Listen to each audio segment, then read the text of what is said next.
Mary Oliver has talked about 6 things that poets should not do if they want to write better poems, and we're going to be talking about what those 6 things are. So the very first thing that she says poets need to try to avoid is something called poetic diction. This is an example. If you had to guess what poetic diction means, what would you say? Wait, what's the question? So the first of 6 things that Mary Oliver says poets should not do in their writing is they should avoid poetic diction.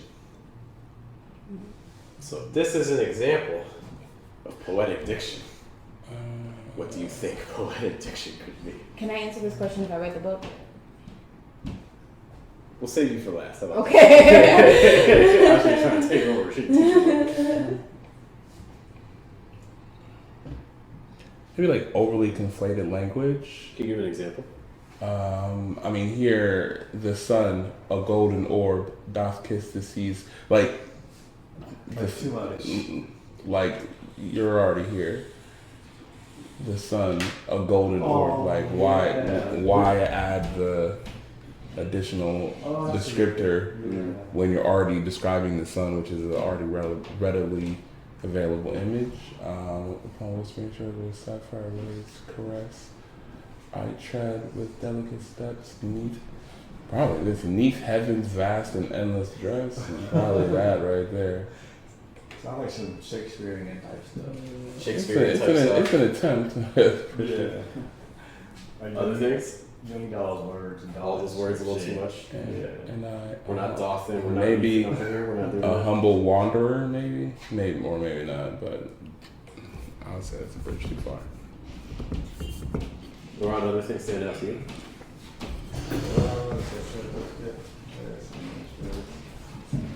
The Doppler. Doth. Yeah, Doth stand out. Okay.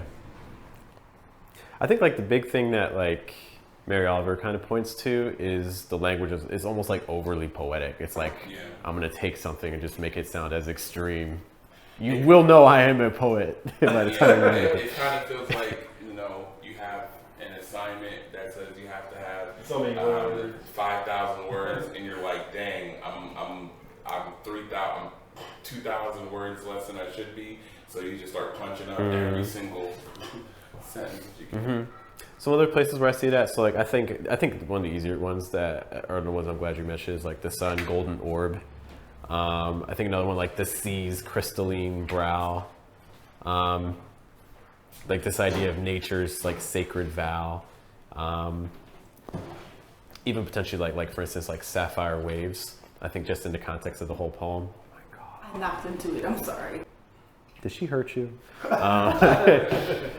So yeah, I think like this especially like overly poetic language where in a lot of cases, if we had honestly just gone for the thing, it might have actually just been better. Like for instance, maybe instead of sapphire waves, maybe just waves, instead of sun, golden orb, sun, sometimes it's just say the thing, It's too much, you'll lose the reader. Or if you're trying to read that, it could be really long. It could be a lot, right?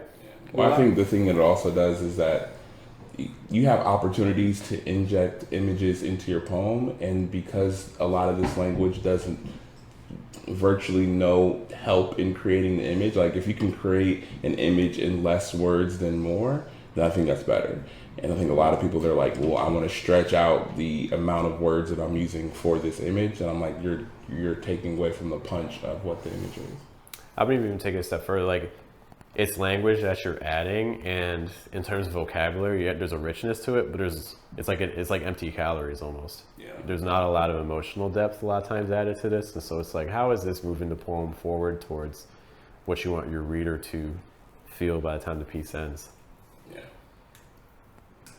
Ajane read the book. I know she remembers a specific section, but what are your thoughts, Ajane? It actually made me think about something that Jericho said in the workshop. And Jericho essentially is like talking about how poetic diction in reference to Mary Oliver is the equivalent of poets like at the gym, just flexing, like for no reason, like not lifting anything heavy, not just in the mirror, just going crazy, like with their little muscles. Actually, that's like sword play. You know, you do all the flourishes and things like that, but then someone just like stabs you once. You're like, ah, and it's like, yeah.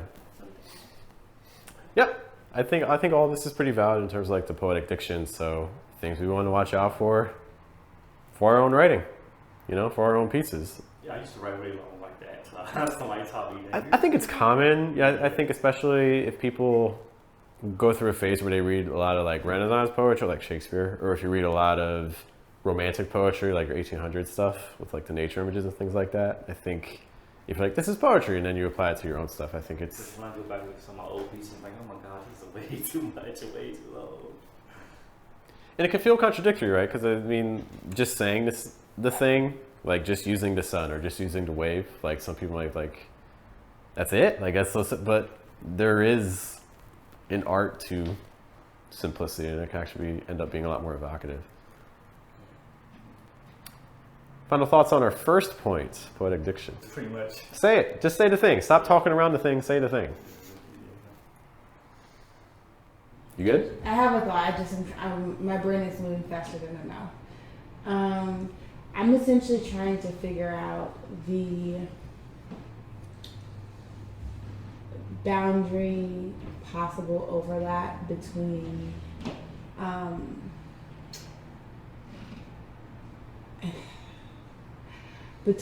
something like poetic diction and what we see in certain lyrical and literary work. So, for example, and these are not poems, but they're obviously pulling on a lot of poetic devices.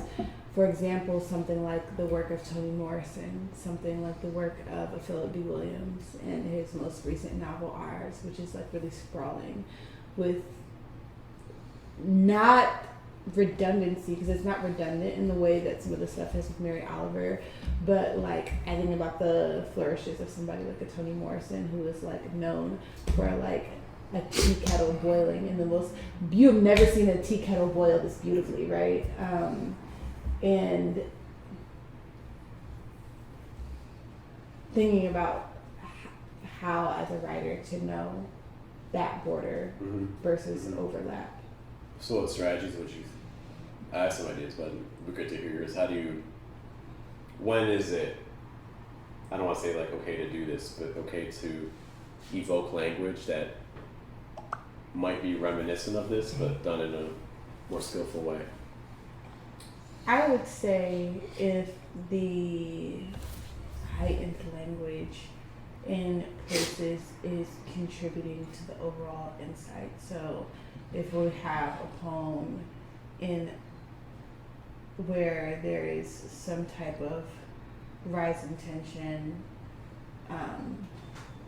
or conflict, and maybe the metaphor is around that kettle of boiling water, then maybe the focus on the way the steam builds. So all of these things are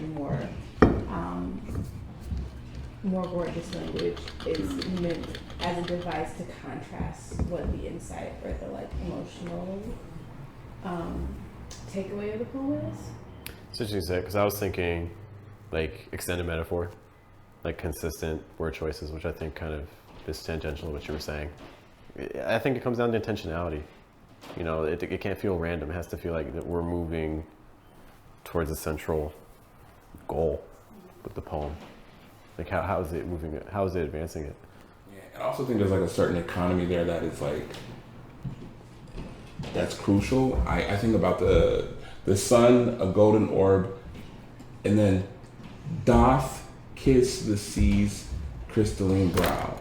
Like if I were to take away doth and just says kisses the sea's crystalline brow, I don't miss doth up whatsoever, which means that like there was an intention of adding doth. Maybe it felt poetic. It felt like a poetic thing to say, but I don't see that as something that is like crucial to the selection. And I think that if you're writing a piece and you find that there are words or articles, anything in there that's like not needed to convey the message that you're trying to get across, then I think stretching, what did Gollum say?